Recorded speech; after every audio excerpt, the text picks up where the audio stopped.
praise and encouragement, I think that just comes naturally as a teacher, as a mother, as a human being. You know, we all want to feel affirmed in our efforts, and we want to feel encouraged. And I want the student to know that I see how hard they're working. So it is genuine and earned. You know, I give praise as it is deserved.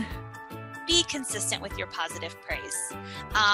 The kids love that. They love getting the consistent praise, and they really connect well with that. So if you're, and I really like to make it very physical. So getting those high fives in there, or getting like a dance in there.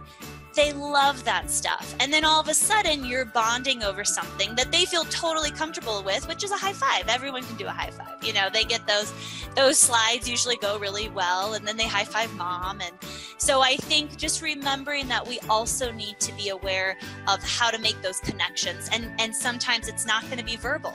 Sometimes it is going to be physical, and sometimes it may be just a smile, or sharing laughter. I think encouraging a student to speak and be liberal with that and say what they feel is something that not only makes the class more important and interesting to them, but also it's something that it creates a relationship between the two of you additionally.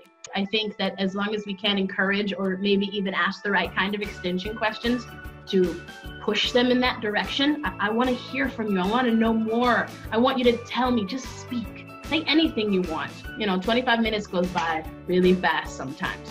But if we are all work and no play, if we're all focus and no opportunity for expression, we're going to find that those students don't connect very well with us, and there's a good chance that that will not help with retention either. For a lower level kid, and especially the first time we're going to do a lesson together, I'll usually just show them how when you do a good job, you can earn this, and then move on. And then by the time we do it a few times, they start to understand. The older kids are not so interested in the secondary reward system. So I'll introduce something, but what really is important to them and what seems most interesting to them is giving them, the older kids, the opportunity to engage in conversation. Where with the young kids, you're incorporating that secondary reward, making it fun and exciting, and I give them stars of different kinds, and we sing, and so that they're getting more engaged in a way that a younger student would be more interested. It depends on the student. If it's a new student, usually I don't use anything that's on the reward slide system, so on these slides. So I might introduce whatever my reward is. You know, maybe it's money, or maybe we're doing some kind of like finding things game, or maybe I'm playing something on my phone. So something to the effect of, okay, so today when you do an awesome job, you can be a little bit more frugal with your incidental language here. We don't have to be so frugal with it. We don't just, like, awesome. I can say things, when you do an excellent job today, we are going to, and then we'll talk about that. We're going to get this, and then we're going to have some stars, and it's going to be amazing. With regular students, honestly, they already know the game. So I kind of honestly skip through these slides with regular students because they're pretty familiar with what we're gonna do. Maybe I identify if we're gonna use something different today, or if I use multiple different things with a certain kind of student. We'll talk about what we're using today. Like today we're gonna do this, yay! Because for me, honestly, the point behind rewards is supposed to motivate the student. That's the whole point. If they are not motivated to be a part of the class, to participate, your reward is absolutely useless. So I want to make them feel excited, and that's what we pretty much do.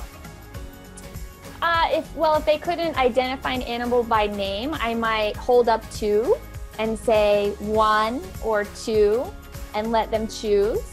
Or I might hold up 1 and say, let's say it was cat. Cat? Yes? No, and try to get some sort of response. I think student choice is very motivating and very important. So I try to incorporate it as much as possible in every lesson. My backup is usually to figure out what they like and then make something up on the spot. So I do a lot of drawing. I have an iPad and I use it and I can pull up images of items that are of interest. For a lot of kids, I actually save the secondary reward for the end. And after they get their 5 stars, then we play a game, or we have an extra conversation, or we do that extra, something that's really deeply interesting for them. So a lot of times it just has to do with pacing correctly, getting through that lesson and it's amazing what you can do in 1 or 2 minutes. I mean, that just makes the kid feel excited and they want to do well for you so they can get to that extra something special.